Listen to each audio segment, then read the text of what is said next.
টানা সংঘাতের পর গত 10 মে মার্কিন প্রেসিডেন্ট ডোনাল্ড ট্রাম্প ঘোষণা দেন ভারত ও পাকিস্তানের মধ্যে তাৎক্ষণিক যুদ্ধবিরতি হয়েছে।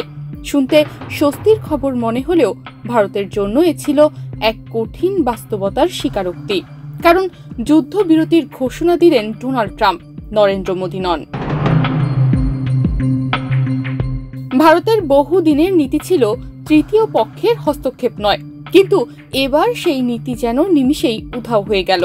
যে মুহূর্তে আমেরিকার মধ্যস্থতায় ভারত পাকিস্তানের যুদ্ধ থেমে যায়। শুধু তাই নয়, ভারতের সাবেক সেনাপ্রধান ও সংসদ সদস্যদের মতে এটা ভারতের কূটনৈতিক পরাজয়ও। পেহেলগামে হামলার পর মোদী সরকার শুরু করে অপারেশন সিঁদুর। রাফাল যুদ্ধবিমান নিয়ে পাকিস্তানে হামলা চালায় তারা।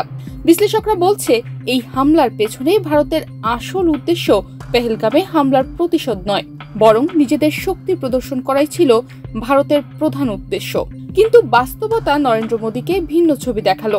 বাস্তবে ভারত পেয়েছে বিতর্কিত সফলতা, আর বিপরীতে পাকিস্তানের পাল্টা জবাবে ভারতের ভাবমূর্তি পড়ে গেছে চ্যালেঞ্জে। পাকিস্তান জানায় তারা 5টি ভারতীয় যুদ্ধবিমান ভূপাতিত করেছে, যার মধ্যে ছিল 3টি রাফাল। মার্কিন গোয়েন্দারা জানান চীনের সহায়তায় J-10 যুদ্ধবিমান এই আঘাত হানে, যদিও ভারত তা অস্বীকার করে। তবে দুনিয়ার চোখে বার্তা স্পষ্ট, ভারতের আধুনিক প্রযুক্তি চীনের সহযোগিতায় গড়া পাকিস্তানি প্রতিরক্ষার কাছে ছিল অপ্রস্তুত। আল জাজিরার সাংবাদিক ও আন্তর্জাতিক সম্পর্ক বিশ্লেষক ইউসুফ নজরের মতে, ভারত যখন নিজেদের আঞ্চলিক নেতৃত্ব দাবি করে, তখন পাকিস্তান চীন জোট ভারতকে বাস্তবতার ধাক্কা দেয়।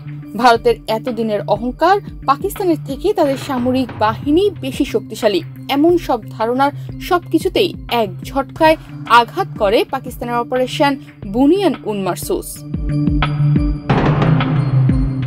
এরপরই ভারতের প্রতিরক্ষা প্রস্তুতি ও কৌশলগত সমন্বয় প্রশ্নবিদ্ধ হয়ে পড়ে।